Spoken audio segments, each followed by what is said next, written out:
মানৱ সমাজক লজ্জানত কৰা এক ঘটনা সংঘটিত হ'ল গোৱালপাৰাৰ মাটিয়াত।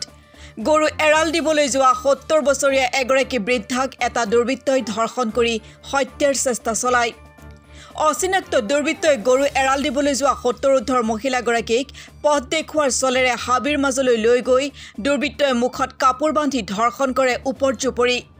তাৰ পিছতে মহিলাগৰাকীক ডিঙি চেপি হত্যাৰ চেষ্টা চলায় যদিও মহিলাগৰাকীয়ে দুৰ্বৃত্তৰ হাতত কামুৰি পলায়ন কৰে। এতিয়া যথেষ্ট পৰিমাণে মানসিকভাৱে ভাগি পৰিছে মহিলাগৰাকী। মাটিয়া চিকিৎসালয়ত মহিলাগৰাকীক স্বাস্থ্য পৰীক্ষা কৰোৱা হৈছে যদিও মহিলাগৰাকীক গোৱালপাৰালৈ প্ৰেৰণ কৰাৰ যোজা চলাইছে। ইফালে এই ঘটনা সন্দেহজনক লোকৰ দ্বাৰা সংঘটিত কৰিছে বুলি সন্দেহ প্ৰকাশ কৰিছে। আনহাতে আৰক্ষীয়ে এই সংক্ৰান্ত তদন্ত আৰম্ভ কৰিছে। এই ঘটনাৰ পিছতেই সমগ্ৰ জিলাখনতে তীব্ৰ চাঞ্চল্য আৰু প্ৰতিক্ৰিয়াৰ সৃষ্টি হৈছে।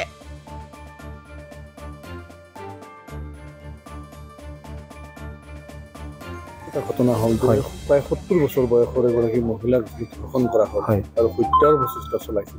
এই ঘটনা কি কথা? আচলতে এয়া সভ্য সমাজক লজ্জানত কৰা এক ঘটনা। এয়া আজি ঘটনাটো হৈছিল এনেকুৱা, ৰাতিপুৱা 10:30 মান বজাত, আনুমানিক 10:30 মান বজাত আমাৰ ৭০ ঊৰ্ধৰ এগৰাকী মহিলা মাটিয়া হাইস্কুলৰ সমীপতে মানে পাছফালে থকা মানে পথাৰত গৰু এৰাল দিবলৈ গৈছিল। গৰু বিচাৰি যোৱা অৱস্থাত এজন অচিনাক্ত দুৰ্বৃত্তই তেওঁক গৰু বিচৰাৰ চলেৰে পথ দেখুৱাৰ চলেৰে জংঘললৈ লৈ গৈ পেলাই তেওঁক গলত টিপি প্ৰাণনাশৰ চেষ্টা চলোৱাৰ উপৰিও তেওঁক ওপৰজুপৰি ধৰ্ষণ কৰে। আৰু আমি খুবেই লজ্জানত হৈছোঁ, সভ্য সমাজ আমি লজ্জানত হৈছোঁ। আমি মাটিয়াবাসী ৰাইজ শংকিত হৈছোঁ, আমি ভয় খাইছোঁ যে এনেদৰে যদি ৭০ ঊৰ্ধৰ মহিলা এগৰাকী দিন দুপৰতে ধৰ্ষিত হ'বলগীয়া হয় তেনেহ'লে আনসকলৰ কি অৱস্থা হ'ব।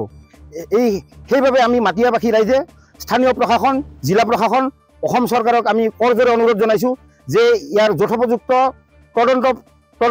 তদন্ত প্ৰক্ৰিয়াৰে দোষীক কৰায়ত্ব কৰি উপযুক্ত ব্যৱস্থা গ্ৰহণ কৰিব লাগে। নহ'লে আমি মাটিয়াবাসী ৰাইজে তীব্ৰতৰ গণ আন্দোলন গঢ়ি তুলিবলৈ বাধ্য হ'ম। দুৰ্বৃত্ত এতিয়ালৈকে আমি জনাত চিনাক্ত হোৱা নাই। স্থানীয় প্ৰশাসন আহিছে, তেওঁলোকে তদন্ত প্ৰক্ৰিয়া চলাই আহিছে। পৰৱৰ্তী পৰ্যায়ত কি হয় আমি এতিয়াও গম পোৱা নাই।